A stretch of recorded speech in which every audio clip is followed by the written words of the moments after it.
আমি এখানে পুঁই শাক নিয়ে নিয়েছি। পুঁই শাকের একটা রেসিপি আজকে তোমাদের সাথে শেয়ার করব, তার জন্য এখানে দেখো পুঁই শাক নিয়ে নিয়েছি।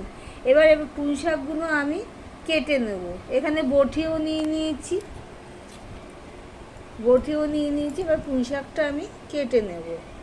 বন্ধুরা, আপনারা দেখছেন কুকিং হাউস অফ অনিমা। আজকে আমি করব পুঁই শাক, তো দেখালাম। সেই পুঁই শাকগুলো আমি দেখো বন্ধুরা এইভাবে কেটে ধুয়ে নিয়েছি। পুঁই শাকটা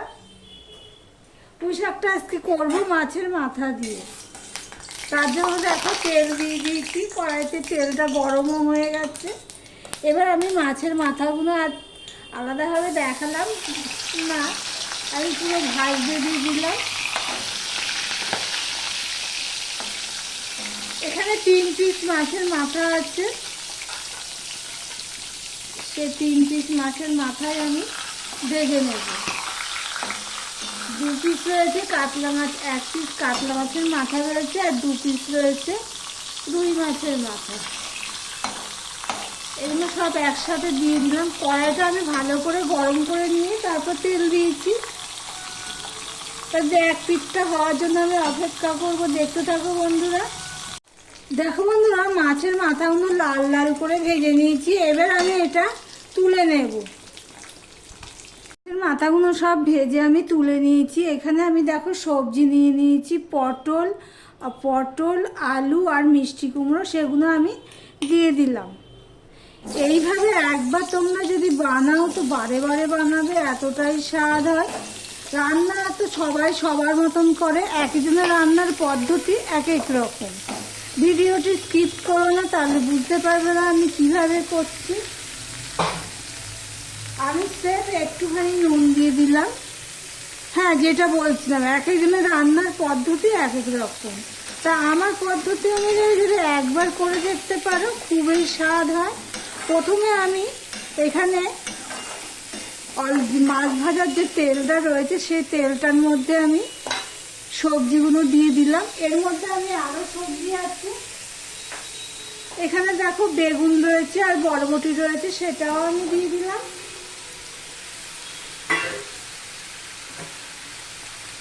আর এখানে দেখো ডাঁটা রয়েছে, সেই ডাঁটাগুলো আমি দিয়ে দেব। একটা জিনিস খেয়াল করেছো, শক্ত তরকারিগুলো কিন্তু আমি আগে দিয়ে দিয়েছি, তারপর বেগুন দিলাম, ডাঁটা দিলাম। ডাঁটাটা আগে দিলেও হতো, পুঁই শাকের ডাঁটা আর কি। আর এখানে যে পুঁই শাকটা রয়েছে সেটা আমি পরে দেব। এবার আমি এটা ঢেকে দিলাম।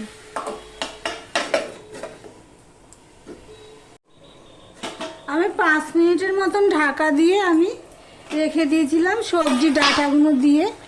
এবার আমি এটাকে একটুখানি উপর নিচ করে দেব।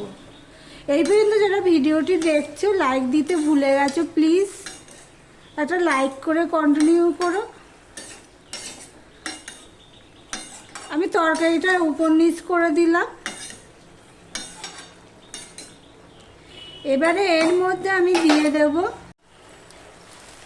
পাতাগুলো যে আলাদা করে রেখেছি, সেগুলো আমি দিয়ে দিলাম।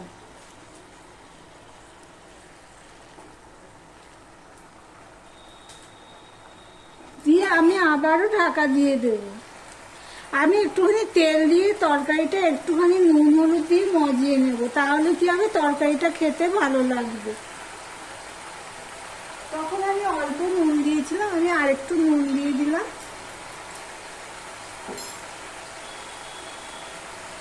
দিয়ে দিলাম হলুদ।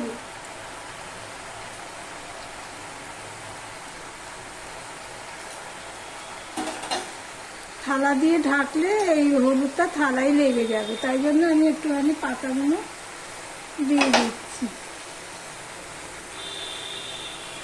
এবার আমি ঢাকা দিয়ে দিলাম। এবার যতক্ষণ না সবজিগুলো সব সিদ্ধ হচ্ছে, ততক্ষণ আমি ওয়েট করব।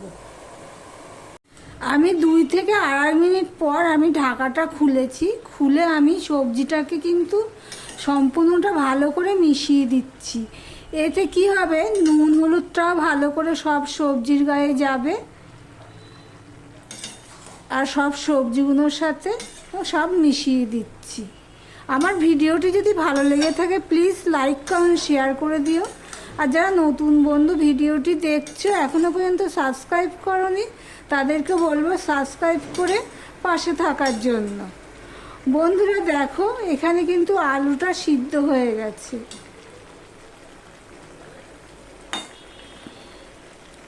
চড়কে চড়কে যাচ্ছে। দেখো আলুটা কিন্তু সিদ্ধ হয়ে গেছে। আলু সিদ্ধ হওয়া মানে সমস্ত কিছুই সিদ্ধ হয়ে যাওয়া। দেখো কতখানি সবজির থেকে জল বেরিয়েছে, দেখতে পাচ্ছ। এবার আমি এটাকে নামিয়ে নেব। সমস্ত কিছু মিশিয়ে দিয়েছি, দেখতেই পাচ্ছ। এবার সবজিটাকে নামিয়ে নিয়ে ফিরে আসছি, সঙ্গে থেকো। এদিকে দেখো কড়াই বসিয়ে দিয়েছি। এবার দিয়ে দিচ্ছি সর্ষের তেল। তোমরা চাইলে সাদা তেলেও করতে পারো। এখানে আমি নিয়ে নিয়েছি 5 ফোড়ন আর তেজপাতা। আমি যেই পদ্ধতিতে করছি, প্লিজ বন্ধুরা এইভাবে একবার ট্রাই করে দেখতে পারো। 5 ফোড়নটা হতে হতে তোমাদেরকে আমি দেখাচ্ছি।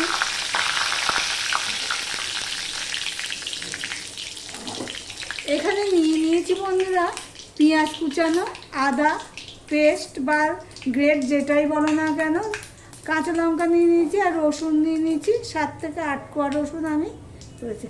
দেখো তোমাদের সাথে কথা বলতে বলতে ফোড়নটা হয়ে গেছে। এই 5 ফোড়নটা কিন্তু ভালো করে হতে হবে। এবার আমি দিয়ে দিচ্ছি রসুন কুচি, দিয়ে দিচ্ছি পেঁয়াজ কুচি,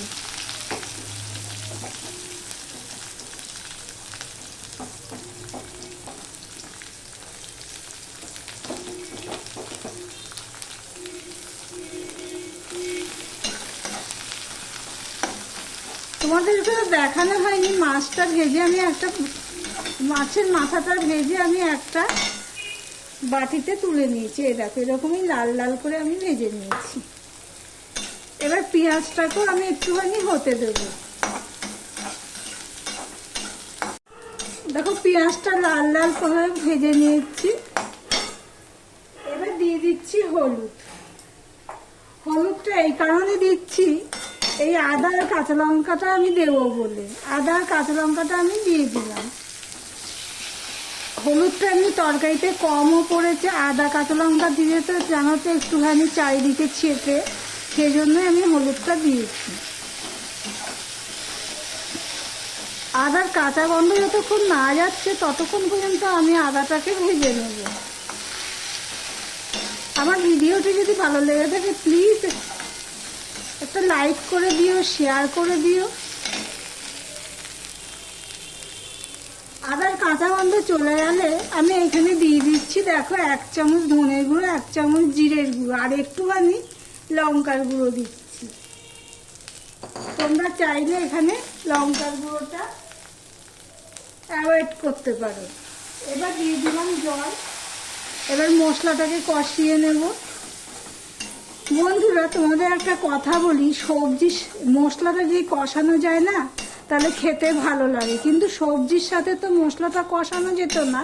সেই জন্যই আমি ওই একটুখানি তেল দিয়ে ওইটাকে একটুখানি সাঁতলে নিয়েছি বলতে পারো, সিদ্ধ করে নিয়েছি বলতে পারো।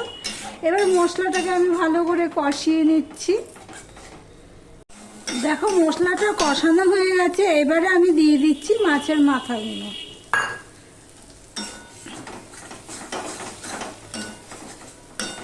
মাছের মাথাগুলো দিয়ে আমি একটুখানি মশলার সাথে কষিয়ে নিলাম।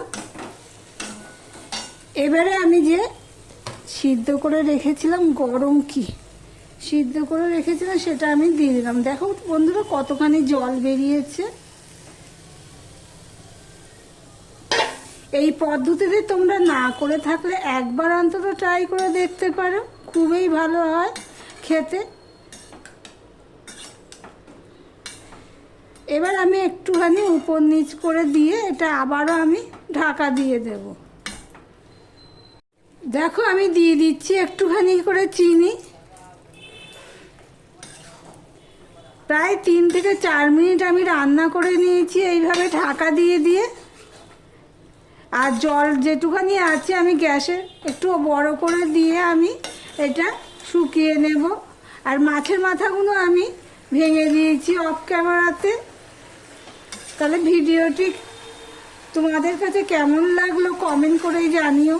তাহলে আজকের মতন এখানেই শেষ করলাম, আবার অন্য কোনো রেসিপি নিয়ে চলে আসবো, সঙ্গে থেকে বন্ধুরা।